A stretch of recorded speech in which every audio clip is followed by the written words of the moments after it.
नमस्कार प्यारे साथियों।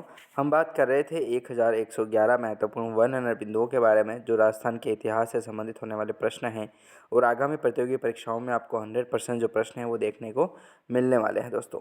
यदि आप ये पीडीएफ डाउनलोड करना चाहते हैं दोस्तों तो जल्दी से जाइए, डिस्क्रिप्शन में लिंक दे रखा है एसके स्टडी एकेडमी ऐप, उससे लिंक है हमारा, तो उसको आप क्लिक कीजिएगा। आप प्ले स्टोर पर जाएंगे, वहाँ से जाने के बाद आप इसको डाउनलोड कीजिएगा, इंस्टॉल कीजिएगा और नोट्स वाले सेक्शन में जाकर के जो पीडीएफ है वो आप वहाँ से डाउनलोड इजीली कर पाएंगे दोस्तों। ठीक है, चलिए इस सेशन को हम शुरू करें तो इतिहास के महत्वपूर्ण प्रश्नों के बारे में बात कर रहे थे, जिसमें कंटिन्यू तरीके से जो है वो यूट्यूब पे इसका पूरा मैंने खुलेआम अच्छे से एकदम प्रॉपर तरीके से जो है वो पूरा सेशन चला रखा है। तो जल्दी से जल्दी चलिए दोस्तों हम शुरू करते हैं। हमने 71 प्रश्न से लगा करके जो भी प्रश्न बचे थे उनके बारे में बात की थी। अभी हम बात करेंगे 80 नंबर के प्रश्न से, जो प्रश्न बाकी रह गए थे उनके बारे में जो है वो कंटिन्यू तरीके से बात कर लेते हैं दोस्तों। ठीक है, तो चलिए सेशन को शुरू करते हैं। और प्रश्न आता है 80 नंबर का, महात्मा गांधी ने यंग इंडिया समाचार पत्र में किस हत्याकांड को जो है वो जलियांवाला बाग हत्याकांड से भी विभत्स बताया था? तो वो था दोस्तों निमुचना हत्याकांड। ठीक है, निमुचना हत्याकांड जो है वो बहुत ही महात्मा गांधी की नज़रों में जो माना जाए तो जलियांवाला जो बाग हत्याकांड हुआ था उससे भी बहुत ही दर्दनाक माना जाता है। ठीक है, निमुचना हत्याकांड। चलिए, किसान सभा के नेता हरलाल की पत्नी किशोरी देवी के नेतृत्व में किस आंदोलन में हजारों महिलाओं ने जो है वो भाग लिया था दोस्तों? तो वो थी कटरा थल आंदोलन। ठीक है, कटरा थल आंदोलन जो है इसका नाम बहुत ही कम देखने को मिलता है, लेकिन इससे जो क्वेश्चंस जो हैं उनकी संभावनाएं जो है वो 100% बढ़ने वाली है दोस्तों। ठीक है, तो याद रखिएगा कटरा थल जो आंदोलन है वो किसान सभा के नेता जो है हरलाल जी जो थे, उनकी पत्नी किशोरी देवी जो है उनके नेतृत्व में जो है वो किसान आंदोलन में हजारों महिलाओं ने जो है वो भाग लिया था कटरा थल आंदोलन में। ठीक है, किशोरी देवी के नेतृत्व में।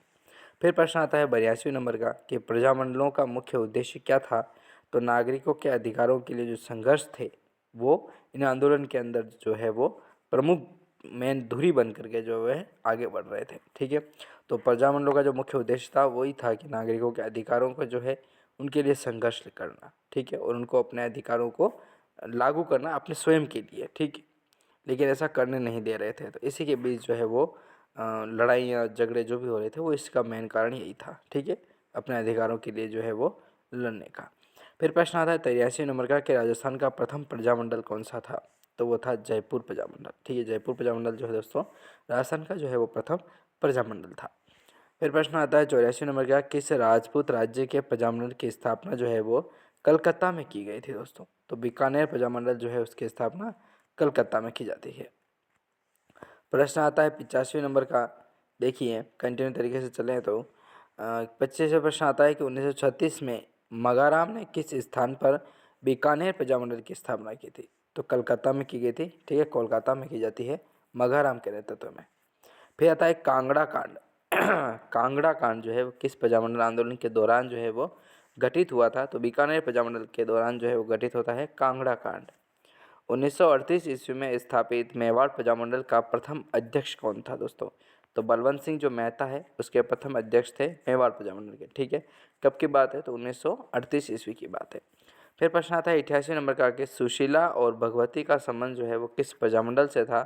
तो मेवाड़ प्रजामंडल का जो है वो प्रमुख तरीके से इसमें नाम आता है दोस्तों। ठीक है, सुशीला और भगवती का संबंध है। ठीक है, किस प्रजामंडल से था?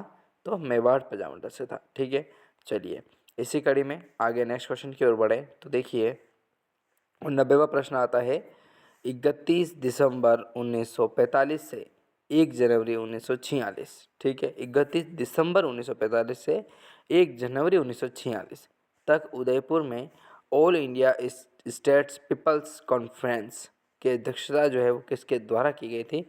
तो पंडित जवाहरलाल नेहरू के द्वारा की जाती है दोस्तों। ठीक है, 31 दिसंबर 1945 से 1 जनवरी 1946। ठीक है, दिन भले एक दो दिन ही लगे हैं लेकिन सन चेंज हो गए, बहुत अटपटा टाइप लगता है। लेकिन आपको याद क्या रखना है, 31 दिसंबर 1945 से लगा करके 1 जनवरी 1946 तक उदयपुर में All India States People's Conference की जो अध्यक्षता है वो की जाती है पंडित जवाहरलाल नेहरू के द्वारा। चलिए 90 नंबर का प्रश्न आता है कि स्वतंत्रता सेनानी धर्मचंद्र सुराणा किस प्रजामंडल से संबंधित थे? तो सिरोही जो प्रजामंडल है उससे संबंधित थे स्वतंत्रता सेनानी जो है वो धर्मचंद्र सुराणा। ठाकुर पंचम सिंह एवं ठाकुर छत्तर सिंह का संबंध जो है वो किस स्थान के आंदोलन से है? तो तत्सिमो जो आंदोलन होता है उससे संबंधित है। भरतपुर प्रजामंडल का पंजीकरण करने के बाद उसका नाम बदलकर क्या रखा गया था? तो भरतपुर प्रजा परिषद जो है उसका नाम रखा जाता है। ठीक है, पंजीकरण करने के बाद उसका नाम जो है वो भरतपुर प्रजा परिषद रखा गया है। ठीक है। भारतीय राष्ट्रीय कांग्रेस ने किस अधिवेशन में देशी रियासतों के स्वतंत्रता आंदोलन को अपने अंग के रूप में अपनाया था? तो हरिपुरा अधिवेशन जो है उसमें अपनाया गया था। ठीक है।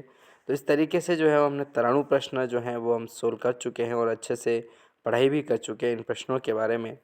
तो दोस्तों इसी कड़ी में हम आगे बढ़ते रहेंगे और प्रश्नों को सोल्व करते जाएंगे। तो मिलेंगे नेक्स्ट वीडियो में, तब तक के लिए जय हिंद।